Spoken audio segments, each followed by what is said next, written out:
नमस्ते प्यारे बच्चों, इस वीडियो में मैं आप सभी का स्वागत करती हूँ।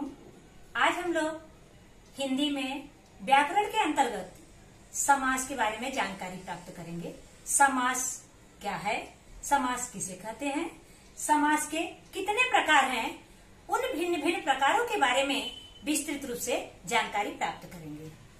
सबसे पहले बोर्ड पे देखते हैं, समास के शाब्दिक अर्थ को जानते हैं। समास का शाब्दिक अर्थ क्या है? तो समास दो शब्दों से मिलकर बना है। समास दो शब्दों से मिलकर बना है। सम धन आस, सम धन आस। सम का अर्थ है पास, आस का अर्थ है रखना। सम का अर्थ है पास, आस का अर्थ है रखना। दोनों मिलाकर हुआ पास रखना। समास के अंतर्गत शब्दों को केवल पास रखा ही नहीं जाता, बल्कि उन शब्दों को मिलाकर एक नवीन शब्द का निर्माण भी किया जाता है। एक बार फिर बता दूं मैं आपको कि समास के अंतर्गत शब्दों को केवल पास रखा ही नहीं जाता, बल्कि उन शब्दों को मिलाकर एक नवीन शब्द का निर्माण भी किया जाता है। यहाँ पे देखेंगे, अर्थात शब्दों को संक्षिप्त करने की प्रक्रिया को समास कहते हैं। शब्दों को संक्षिप्त करने की प्रक्रिया को समास कहते हैं। आइए देखते हैं समास की परिभाषा क्या है। दो या दो से अधिक सार्थक शब्दों के मेल से बने नए शब्द को समास कहते हैं। समास की परिभाषा क्या है प्यारे बच्चों, एक बार और जान लेते हैं कि दो या दो से अधिक सार्थक शब्दों के मेल से बने नए शब्द को हम क्या कहते हैं? समास कहते हैं। तो समास की परिभाषा आपको याद हो गई। अब चलिए देखते हैं उदाहरण के लिए, जैसे गंगा का जल, गंगा जल। अब गंगा का जल ये आपका हो गया सामासिक विग्रह और गंगा जल हो गया आपका समस्त पद। रसोई के लिए घर, रसोई के लिए घर हो गया आपका सामासिक विग्रह और रसोई घर हो गया आपका समस्त पद। प्यारे बच्चों, अब हम जानेंगे सामासिक विग्रह क्या है। समास के विभिन्न पदों को अलग अलग करने की प्रक्रिया को सामासिक विग्रह कहते हैं। एक बार फिर बता दूं, समास के समस्त पदों को या विभिन्न पदों को अलग अलग करने की प्रक्रिया को सामासिक विग्रह कहते हैं। अब देखेंगे समस्त पद किसे कहते हैं। सामासिक प्रक्रिया के बाद बनने वाला नया शब्द समस्त पद कहलाता है। समस्त पद किसे कहते हैं? सामासिक प्रक्रिया के बाद बनने वाला नया शब्द समस्त पद कहलाता है। देखा बना है यहाँ पे सामासिक विग्रह हुआ है, तो इससे यह नया पद बना है। कौन सा? गंगा जल और रसोई घर। अब यहाँ पे देखेंगे गंगा जल का, गंगा जल, इसमें गंगा आपका प्रथम पद है और जल आपका द्वितीय पद है। ऐसे ही रसोई घर, रसोई आपका प्रथम पद है और घर आपका द्वितीय पद है। अब व्याकरण की भाषा में प्रथम पद को पूर्व पद कहा जाता है और द्वितीय पद को उत्तर पद कहा जाता है। अब यहाँ पे देखेंगे गंगा पूर्व पद है और जल आपका उत्तर पद है। मतलब प्रथम पद को पूर्व पद और द्वितीय पद को उत्तर पद। वैसे ही यहाँ पर भी रसोई आपका प्रथम पद है और घर आपका द्वितीय पद है। रसोई आपका पूर्व पद यानी प्रथम पद को पूर्व पद और द्वितीय पद को उत्तर पद कहा जाता है। प्यारे बच्चों, अब आपके मन में सवाल आ रहा होगा कि ये पद क्यों कहा जाता है, क्यों नहीं शब्द कहा जाता है इसको। तो हम देखते हैं शब्द किसे कहते हैं। शब्द अक्षरों का ऐसा समूह जो स्वतंत्र रूप से लिखा जाता है और किसी न किसी शब्दकोश का हिस्सा होता है। शब्द क्या होता है? अक्षरों का ऐसा समूह जो स्वतंत्र रूप से लिखा जाता है और किसी न किसी शब्दकोश का हिस्सा होता है। ध्यान रखो, स्वतंत्र रूप से लिखा जाता है और किसी न किसी डिक्शनरी या शब्दकोश का हिस्सा होता है। जैसे मान लीजिए लोचन, लोचन मतलब आंख। अब लोचन आपका स्वतंत्र शब्द है। प्यारे बच्चों, अब जानेंगे पद किसे कहते हैं। जब कोई शब्द किसी वाक्य में प्रयुक्त होकर या वाक्य को पूरा करने में सहायता करता है तो वह पद कहलाता है। एक बार फिर बता दूं, जब कोई शब्द किसी वाक्य में प्रयुक्त होकर या वाक्य को पूरा करने में अपनी सहायता देता है तो वह क्या कहलाता है? पद कहलाता है। समझ में आया आपको? मैं एक बार फिर बता दूं, जब कोई शब्द किसी वाक्य में प्रयुक्त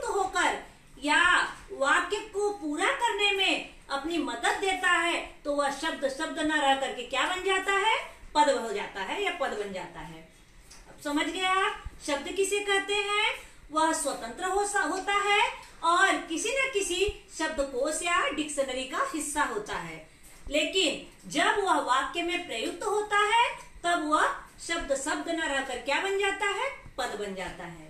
तो मुझे लग रहा है आपको समझ में आ गया कि शब्द क्या है और पद क्या है। आइए उदाहरण के माध्यम से देखते हैं। जैसे देखेंगे, रतन विद्यालय जाता है। यहाँ पे रतन, विद्यालय और जाना ये तीनों शब्द है, लेकिन ये क्या कर रहा है, वाक्य में अपनी सहायता दे रहा है। शब्द वाक्य में अपनी सहायता दे रहा है, इसलिए यह शब्द न रहकर क्या बन गया, ये रतन विद्यालय और जाना, ये क्या बन गया, आपका पद बन गया। और पूरा मिलाकर के क्या बन गया, ये एक वाक्य बन गया। प्यारे बच्चों, अब हम जानेंगे कि समास के अंदर ऐसा क्या होता है जिसके कारण उसके प्रकारों की उत्पत्ति होती है। जब हम समास की प्रक्रिया में दो या दो से अधिक शब्दों को मिलाते हैं, जब हम समास की प्रक्रिया में दो या दो से अधिक शब्दों को मिलाते हैं तो उन शब्दों के अलग अलग गुण होते हैं, उन शब्दों के अलग अलग गुण होते हैं। जैसे आप देखेंगे कि किसी में दोनों पद प्रधान होते हैं, तो किसी में पहला पद दूसरे पद की संख्या बताता है, तो किसी में एक विशेष्य तो दूसरा विशेषण होता है, तो या एक उपमेय तो दूसरा उपमान होता है, किसी में कारक चिन्हों का लोप होता है, तो किसी में पहला पद अव्यय होता है, तो किसी में पहला पद और दूसरा पद मिलकर के किसी तीसरे पद का निर्माण करते हैं। इन्हीं विशेषताओं के कारण समास के अलग अलग प्रकार बताए गए हैं। इन्हीं विशेषताओं के समास के अलग अलग प्रकार बताए गए हैं। समास के प्रकार, समास के कितने प्रकार हैं, तो समास के मुख्य 6 प्रकार हैं। मैं आपको दिखाऊंगी।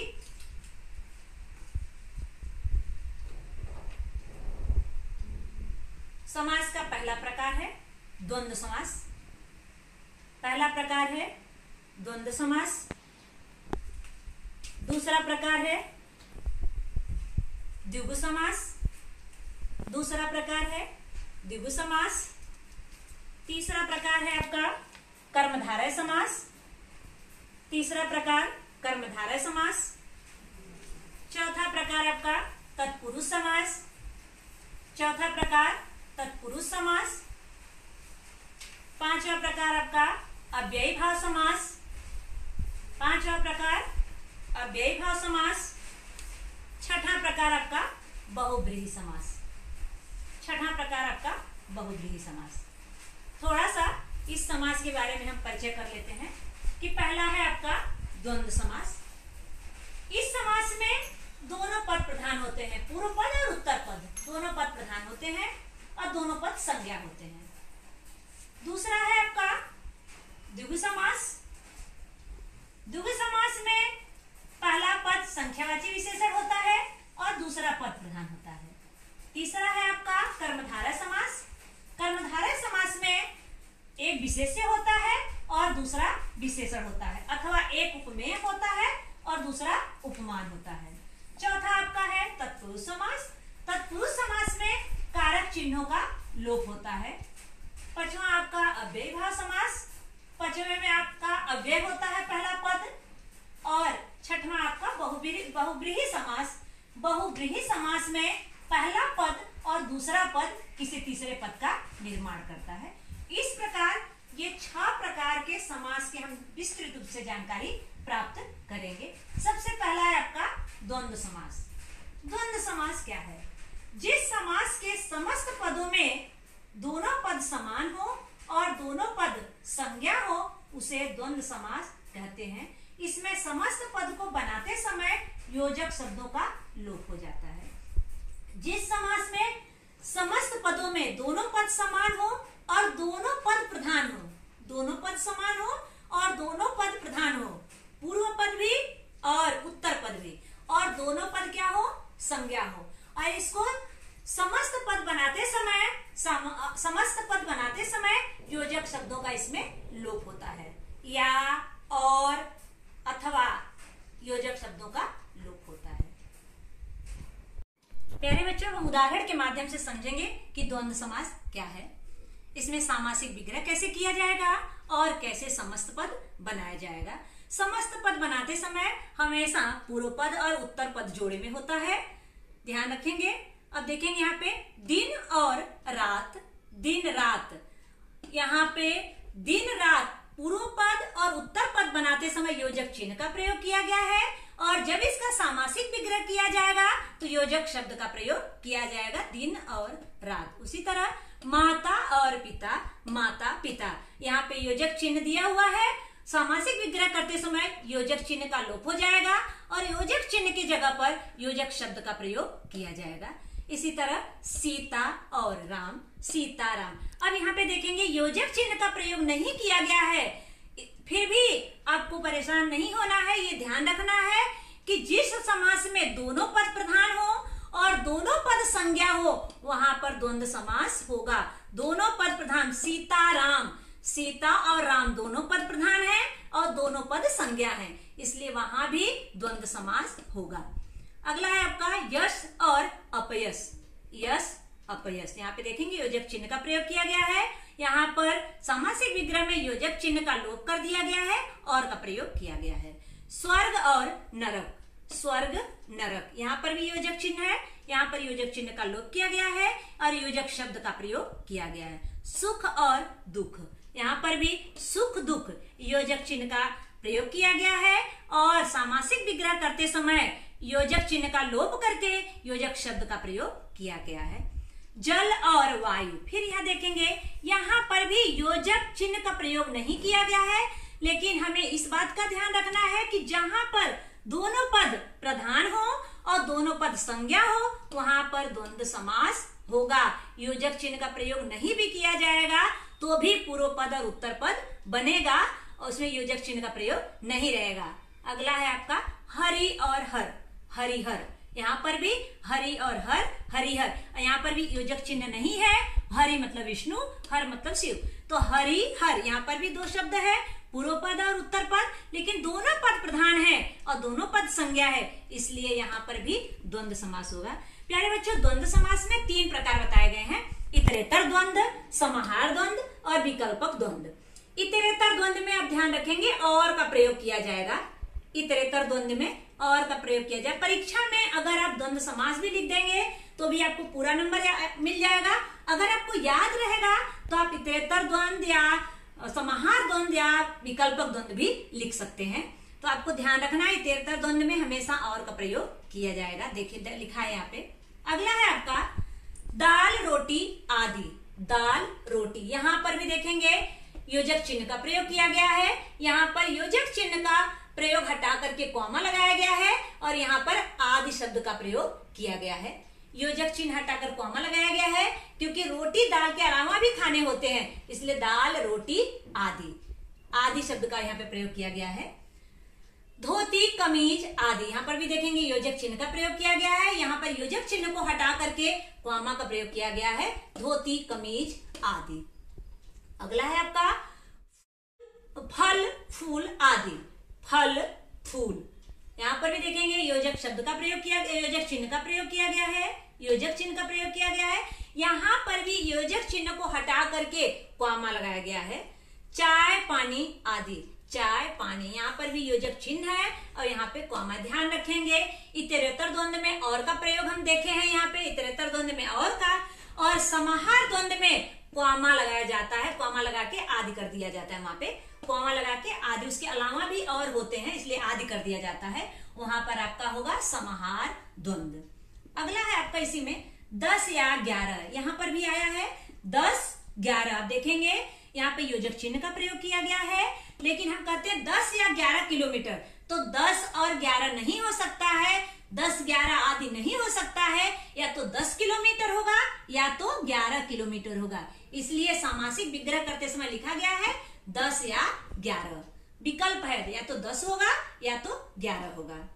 अगला है दाएं या बाएं, दाएं बाएं, फिर में योजक चिन्ह का प्रयोग किया गया है और योजक चिन्ह की जगह पे योजक शब्द का या का प्रयोग किया गया है, या तो दाएं होगा या तो बाएं होगा। अगला आपका खरा या खोटा, खरा खोटा, या तो खरा होगा सच्चा होगा या तो खोटा होगा। यहाँ पर भी योजक चिन्ह की जगह पे योजक शब्द या का प्रयोग किया गया है। अगला है 1 या 2, यहाँ पर भी 1 2। लाभ या हानि, लाभ हानि, यहाँ पर भी योजक चिन्ह का प्रयोग किया गया है। यहाँ पर योजक चिन्ह के जगह पर या का प्रयोग किया गया है। प्यारे बच्चों, ये हमें ध्यान रखना है कि द्वंद्व समास में 3 प्रकार हैं।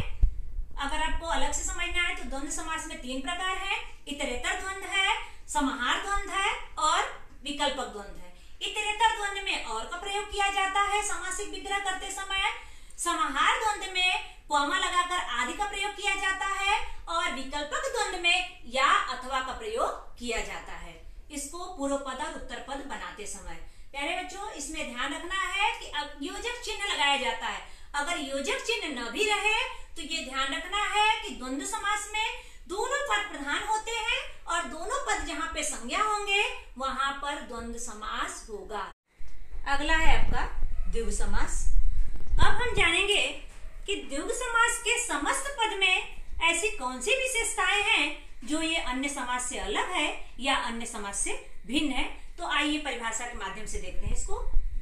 द्विगु समास, जिस समास में पूर्व पद संख्यावाचक विशेषण एवं उत्तर पद प्रधान हो उसे द्विगु समास कहते हैं।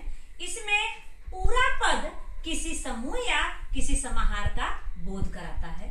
फिर ध्यान लेते हैं, जिस समास में पूर्व पद संख्यावाचक विशेषण एवं उत्तर पद प्रधान हो उसे द्विगु समास कहते हैं। इसमें पूरा पद किसी समाहार या समूह का बोध कराता है। प्यारे बच्चों, मैं आपको बता दूं कि पूर्व पद हम लोग पढ़ चुके हैं। पूर्व पद क्या होता है और उत्तर पद क्या होता है। पूर्व पद समस्त पद का पहले पद को पूर्व पद कहते हैं और समस्त पद के दूसरे पद को उत्तर पद कहते हैं। प्यारे बच्चों, अब हम उदाहरण के माध्यम से द्विगु समास को समझने का प्रयास करेंगे कि किस प्रकार पूर्व पद संख्यावाचक विशेषण, द्वितीय पद प्रधान होता है और समस्त पद किसी समूह या किसी समाहार का बोध कराते हैं। तो आइए देखते हैं उदाहरण देखेंगे। समस्त पद सामासिक विग्रह, तो समस्त पद को देखेंगे। समस्त पद में देखेंगे त्रिलोकी, यहाँ पे देखिए त्रि रेड से मैं अंडरलाइन की हूं। यहाँ पे पहला पद या पूर्व पद संख्यावाचक विशेषण। चौराहा, 4, यहाँ पर भी पूर्व पद संख्यावाचक विशेषण। अगला है आपका सतसई, 7, यहाँ पर भी पूर्व पद संख्यावाचक विशेषण। नवरत्न, 9 यहाँ पे देखेंगे फिर संख्यावाचक विशेषण। पंचवटी, 5 यहाँ पे देखेंगे संख्यावाचक विशेषण। त्रिफला, देखेंगे यानी 3, यहाँ पे संख्यावाचक विशेषण। दोपहर, 2 देखेंगे यहाँ पे संख्यावाचक विशेषण। चतुर्वेदी, यहाँ पे 4 देखेंगे संख्यावाचक विशेषण। अगला है आपका शताब्दी, यानी 100 संख्यावाचक विशेषण। त्रिकोण, 3 यहाँ पर संख्यावाचक विशेषण। सप्तद्वीप, सप्त यहाँ पे अर्थात 7 संख्यावाचक विशेषण। तिरंगा, 3 अर्थात संख्यावाचक विशेषण। नवरात्रि, 9 अर्थात संख्यावाचक विशेषण। सप्ताह अर्थात 7, यहाँ भी संख्यावाचक विशेषण। अठन्नी, 8 यानी 8 संख्यावाचक विशेषण। सप्तासी, सप्त यानी 7 संख्यावाचक विशेषण। सप्त सिंधु, यहाँ पे सप्त संख्यावाचक विशेषण और त्रि यानी 3 यहाँ पे संख्यावाचक विशेषण। मतलब इन समस्त पद को देखने से हमें ये पता चल रहा है कि यहाँ पे प्रथम पद अर्थात पूर्व पद यहाँ पे संख्यावाची विशेषण है और द्वितीय पद यहाँ पे प्रधान है और समस्त पद किसी समूह या किसी समाहार का बोध करा रहा है। यहाँ पे देखेंगे सामासिक विग्रह, यहाँ पे देखेंगे त्रिलोकी, 3 लोकों का समाहार। त्रिलोकी, 3 लोकों का समाहार। चौराहा, 4 राहों का समूह। चौराहा, 4 राहों का समूह। सतसई, 700 दोहों का समूह। अब ये सतसई बिहारी लाल जी का एक दोहा का संकलन है। ये दोहा का संकलन है, उसमें 700 दोहे हैं, इसलिए ये सतसई 700 दोहों का समूह। अगला है नवरत्ना, 9 रत्नों का समूह। अगला आपका पंचवटी, 5 वटों का समाहार। अगला आपका त्रिफला, 3 फलों का समूह। अगला दोपहर, 2 प्रहरों का समाहार या 2 पहरों का समाहार, दोनों होगा यहाँ पे। चतुर्वेदी 4 वेदों को जानने वाला, चतुर्वेदी 4 वेदों को जानने वाला। अगला आपका शताब्दी 100 सालों का समूह। त्रिकोण 3 कोणों का समाहार। सप्तद्वीप 7 द्वीपों का समाहार। तिरंगा 3 रंगों का समूह। नवरात्रि 9 रात्रियों का समूह। सप्ताह 7 दिनों का समूह। अठन्नी 8 आनों का समूह।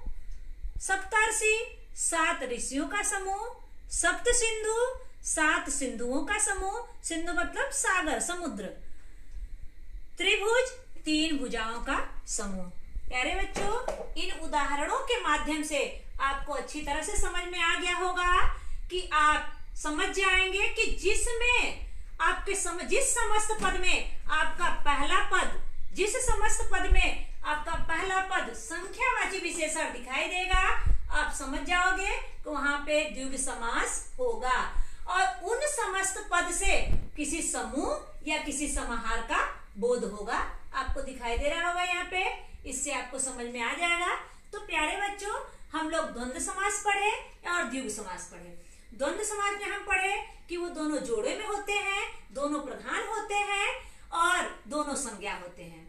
इसमें हम पढ़े कि इसमें पूर्व पद संख्यावाची विशेषण होता है, द्वितीय पद प्रधान होता है और समस्त पद किसी समूह या किसी समाहार का बोध कराते हैं। अगर शेष समास के बारे में हम अगले वीडियो में जानकारी प्राप्त करेंगे। धन्यवाद।